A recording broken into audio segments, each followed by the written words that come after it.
Are you looking to understand your SaaS conversion rates within your business? Are you looking to understand what the industry averages might be?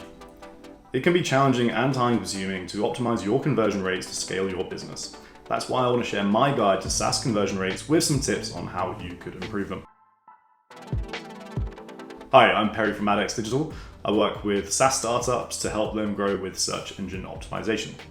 At MADX, we have developed a playbook for SEO, which has helped our SaaS clients grow their organic traffic and bring in qualified, relevant leads to their business every single month. Today, in this video, I'm going to cover how to track your SaaS conversion rate and offer some tips on how you could maybe achieve some better results in 2023. If you do find this content useful, I'd really appreciate it if you could like this video and subscribe to the channel. The YouTube algorithm really likes it when this happens, and it means I can create content just like this for you. If you would prefer to read this guide or look at the full version on SaaS conversion rates, I'm going to share a link to a full article on the topic in the description below. So first up, what is a SaaS conversion rate? SaaS conversion rates measure the percentage of users who have completed a desired action or task across different various marketing channels, such as your website, paid search, social media, and email marketing. For SaaS companies, the desired action is usually a trial or a free user becoming a paid customer, renewal of a product subscription, or requesting a product demo. The general formula is a percentage formula, so take the number of conversions, divide it by the total visitors, and times it 100. This metric gives you insight into revenue, your customer acquisition, and success of marketing campaigns. So let's dive into the 5 conversion rates that I think you should track in your SaaS funnel. Number 1, website to free account sign up. This primary metric pertains to expanding the awareness of potential customers regarding the product and trying to persuade them to try it. For SaaS products, customers prefer to have a clear understanding of the product's functionality and benefits before they invest in it, which is why free trials and freemiums are so prevalent in the industry. Typically, the conversion rate from website visitors or prospects to your account signups averages at around 2 to 5%, with really top performing companies getting over 10%. Number 2, free account to activated users. Okay, so you have your users that have signed up for your free trial, and that's great news, but only a handful of them are going to go on to buy the paid version. And why is this? One possible main reason that really is the inability to utilize that free trial in a way that generates value to them as a customer.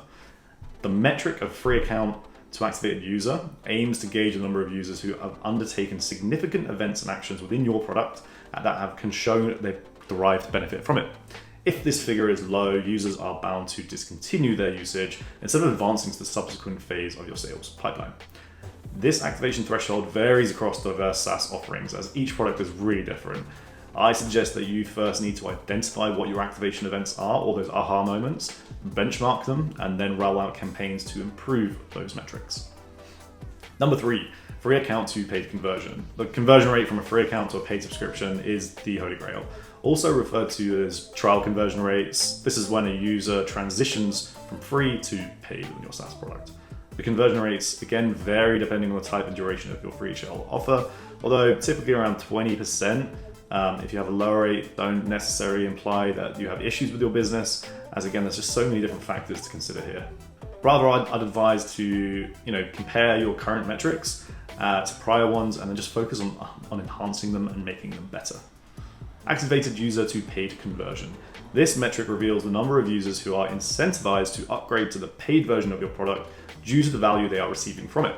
For example, imagine you run a project management platform. Your activated moment is when a user adds 2 projects to their free account. When a user completes this action and then becomes a paying subscriber, the activated to user to paid conversion rate is measured. Just like activation rate before, this is really dependent on your business. My suggestion is just to identify the events, start tracking them, and then benchmark and try and improve. Number 5, customer churn rate. In the realm of SaaS, retaining your customers is critical as acquiring new ones. The churn rate for customers is an essential metric that quantifies the number of cancellations for a specific period. It's widely accepted that 5 to 7% annual churn rate is okay, and it's worthwhile to analyze the churn rate for different customer segments in your platform. Losing customers who pay for the premium plan, for example, will have a bigger impact on your business than maybe losing those that subscribe to a more basic plan. If your churn rate is higher than the industry standard, it's crucial to delve deeper and investigate the underlying reasons. Possible causes could be poor user experience, navigational issues, the inability to access certain features. Perfecting your SaaS conversion rate can be complex and time consuming. If you want to learn more about how you can better your conversion rates and drive better results, I've linked the full guide in the description below. If you don't have time or the resources internally to figure all this out for yourself, maybe think about getting a freelancer or even an agency to help you out with your SaaS funnel. I hope this video helps on your SaaS journey. If you found this content interesting and have made it all the way to the end, please hit that like button and click subscribe for more content like this. Stick around to the end of the video to find more relatable content around SaaS.